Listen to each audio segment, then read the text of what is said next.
प्यारा पाकिस्तान के प्यारे दोस्तों, अस्सलाम वालेकुम। दोस्तों, आज की इस वीडियो में हम इस्लामी मुल्क लीबिया के मशहूर ज़माना डिक्टेटर कर्नल मुअम्मर कज़ाफ़ी की जिंदगी, सियासी जदोजहद और कर्बनाक मौत के साथ साथ उनके दौरे हुकूमत का मवाजना लीबिया की मौजूदा अवामी और जमहूरी हुकूमत से भी करेंगे। मगर उस सबसे पहले आपसे गुजारिश है हमारे चैनल को सब्सक्राइब करके वीडियो को एंड तक जरूर देखिएगा। दोस्तों, इसी से मिलती जुलती हम एक और वीडियो दुनिया भर के सियाफामों के हीरो और जदीद साउथ अफ्रीका के बानी नेल्सन मंडेला की जिंदगी पर भी बना चुके हैं। आप अगर वो वीडियो देखना चाहते हैं, स्क्रीन पर नजर आने वाले आई बटन पर क्लिक करें। साबिक लीबियाई डिक्टेटर कर्नल मुअम्मर कज़ाफ़ी सन 1942 को लीबिया के इंतहाई गरीब बदू खानदान में पैदा हुए और सन 1969 में एक खूनी फौजी बगावत के बाद इक़्तिदार हासिल किया। कर्नल कज़ाफ़ी एक दिलचस्प किरदार थे। ये खेमे में रहते थे, ऊँटनी का दूध पीते थे और जनाना गार्ड्स के ज़ेर साया दिन रात गुजारते थे। ये मुल्क से बाहर जाते थे तो भी इनका हेमा, ऊँटनियाँ और जनाना गार्ड्स इनके साथ जाती थी।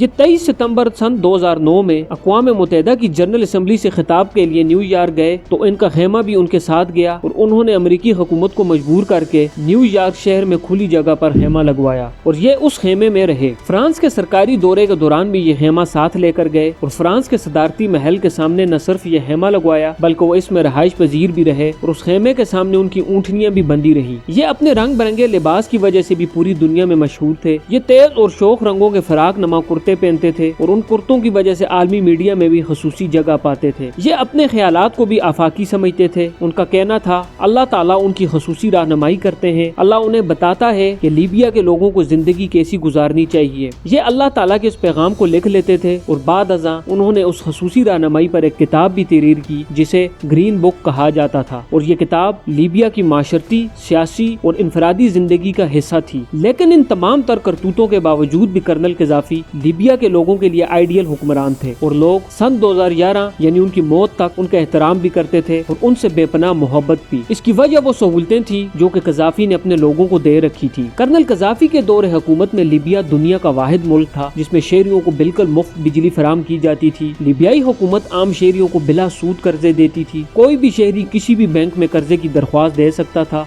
उसे ये कर्ज आसान किस्तों पर बिला सूद मिलता था। कर्नल कज़ाफ़ी तमाम शहरियों को अपने घरों में देखना चाहते थे, चुनांचे उन्होंने शहरियों के लिए घर बनाने की बेशुमार स्कीमें मुतारफ करा रखी थी। कर्नल कज़ाफ़ी और उनका खानदान खेमे में रहता था। उनका कहना था लिबिया के तमाम लोग जब तक अपने घरों में आबाद नहीं हो जाते ये उस वक्त तक खेमे में ही रहेंगे। लीबिया की हुकूमत नए शादीशुदा जोड़ों को फ्लैट खरीदने और अपना घर आबाद करने के लिए $50,000 देती थी। पूरे मुल्क में यूनिवर्सिटी लेवल तक तालीम और हर किस्म का मुल्की और गैर मुल्की इलाज बिल्कुल मुफ्त था। कर्नल कज़ाफ़ी से पहले लीबिया में शरह ख्वानगी 25% थी, लेकिन कर्नल कज़ाफ़ी ने यह शरह 82% तक पहुंचा दी। उनके दौर में 25% तालिब इल्म यूनिवर्सिटियों की डिग्रियां हासिल कर रहे थे। ये अपने तालिब इल्मों को तालीम के लिए बैरून मुल्क भी मुफ्त भिजवाते थे। कर्नल कज़ाफ़ी खेती बाड़ी के लिए किसानों को मुफ्त जमीन, ज़राई आलात और जानवर भी देते थे और उस सहूलत से हर शख्स फायदा उठा सकता था। लीबिया में पेट्रोल 14 पैसे फी लीटर था और ये खित्ते में पेट्रोल की सबसे कम कीमत थी। कर्नल कज़ाफ़ी के दौर में लीबिया के फॉरेन रिजर्व $150 अरब थे और ये दुनिया के किसी मुल्क और किसी मालियाती इदारे का मकरूज नहीं था। कर्नल कज़ाफ़ी ने दुनिया का पहला इंसानी हाथों से दरिया भी बनवाया। यह दरिया $27 अरब से खोदा गया। दुनिया में इंसानी हाथों से बहने वाला ये पहला दरिया था और इस दरिया की वजह से सहरा का एक बड़ा हिस्सा काबिल काश्त हो गया। कर्नल कज़ाफ़ी ने बड़े शहरों की आबी जरूरत पूरी करने के लिए समंदरी पानी को मीठा बनाने के बड़े बड़े प्लांट्स भी लगाए। ये प्लांट्स पानी साफ करके हजारों किलोमीटर लंबी पाइप लाइनों के जरिए शहरों तक पहुँचाते थे। कर्नल कज़ाफ़ी ने तेल की आमदनी का हिस्सा आम शहरियों के लिए वक्फ कर रखा था और ये हिस्सा खुदकार निजाम के तहत तमाम शहरियों के अकाउंट्स में मुंतकिल हो जाता था। और कज़ाफ़ी के वक्तों में लीबिया पहला और वाहिद इस्लामी मुल्क था जिसमें बेरोजगारों को बेरोजगारी अलाउंस भी दिया जाता था और ये रकम दरमियाने दर्जे के घराने के अखराजात के लिए काफी होती थी। इंतहाई पसमानदा और गरीब लीबिया को तरक्की याफ्ता मुल्क बनाने वाला ये अमर बिल आखिर सन 2011 में अमरीकी साम्राज्य के स्पॉन्सर करदा कुछ बागियों के हाथों इंतहाई दर्दनाक इंजाम को पहुंचा। दूसरी तरफ आप अगर आज के लीबिया को देखें तो हर तरफ अफरा तफरी है। पूरा मुल्क पिछले 11 सालों से शदीद खाना जंगी का शिकार है। अवाम गुर्बत और बेरोजगारी की चक्की में पिस रहे हैं। तेल की आमदनी निस्फ से भी कम रह गई है। लीबिया की करेंसी शदीद तनज़ली का शिकार है। बैरूनी सरमायाकारी बिल्कुल खत्म हो चुकी है। पूरे मुल्क में करप्शन और लूट मार अपने उरूज पर है। अवाम 2 वक्त की रोटी को भी तरस रहे हैं। सिर्फ दारुल हुकूमत तराबलस तुर्क फौज की वजह से थोड़ा सा महफूज इलाका है। दोस्तों, आप अगर ये जानना चाहते हैं कि एक छोटे से जजीरे बरतानिया की ज़बान इंग्लिश कैसे سے اتنی مقبول ہو کر